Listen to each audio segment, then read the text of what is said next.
The Doom That Came to Sarnath by H.P. Lovecraft, narrated by Peter Coates. There is in the land of Mnar a vast still lake that is fed by no stream, and out of which no stream flows.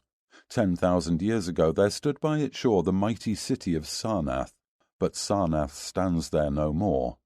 It is told that in the immemorial years when the world was young, before ever the men of Sarnath came to the land of Mnar, another city stood beside the lake, the grey stone city of Ib, which was old as the lake itself, and peopled with beings not pleasing to behold. Very odd and ugly were these beings, as indeed are most beings of a world yet inchoate and rudely fashioned. It is written on the brick cylinders of Kadatheron that the beings of Ib were in hue as green as the lake and the mists that rise above it, that they had bulging eyes, pouting flabby lips, and curious ears, and were without voice. It is also written that they descended one night from the moon in a mist, they and the vast still lake and grey stone city Ib. However this may be, it is certain that they worshipped a sea-green stone idol chiselled in the likeness of Bokrug, the great water lizard, before which they danced horribly when the moon was gibbous. And it is written in the papyrus of Ilarnek that they one day discovered fire, and thereafter kindled flames on many ceremonial occasions.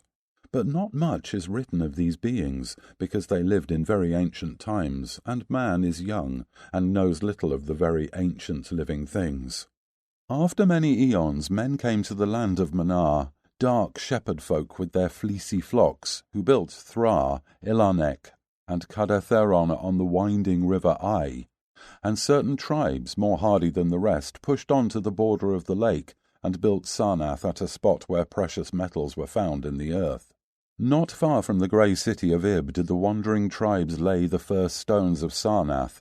and at the beings of Ib they marvelled greatly, but with their marvelling was mixed hate, for they thought it not meet that beings of such aspect should walk about the world of men at dusk. Nor did they like the strange sculptures upon the grey monoliths of Ib, for those sculptures were terrible with great antiquity. Why the beings and the sculptures lingered so late in the world, even until the coming of men, none can tell, unless it was because the land of Mnar is very still and remote from most other lands both of waking and of dream.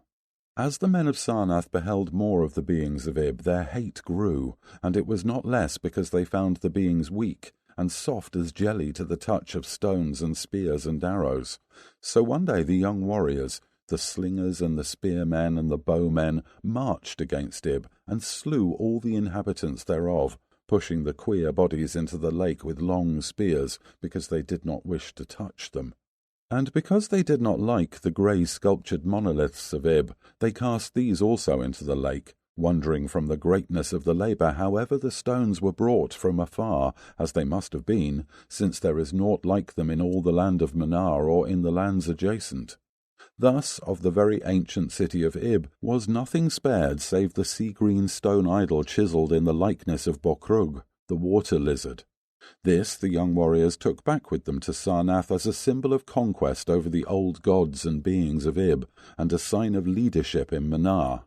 But on the night after it was set up in the temple a terrible thing must have happened, for weird lights were seen over the lake, and in the morning the people found the idol gone, and the high priest, Thraa, lying dead, as from some fear unspeakable. And, before he died, Thraa had scrawled upon the altar of chrysolite with coarse, shaky strokes the sign of doom.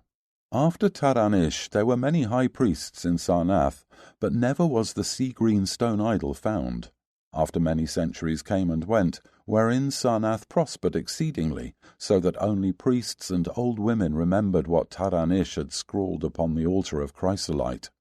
Betwixt Sarnath and the city of Ilarnek arose a caravan route, and the precious metals from the earth were exchanged for other metals, and rare cloths, and jewels, and books, and tools for artificers, and all things of luxury that are known to the people who dwell along the winding river Ai and beyond. So Sarnath waxed mighty and learned and beautiful, and sent forth conquering armies to subdue the neighbouring cities, and in time there sate upon a throne in Sarnath the kings of all the land of Mnar and of many lands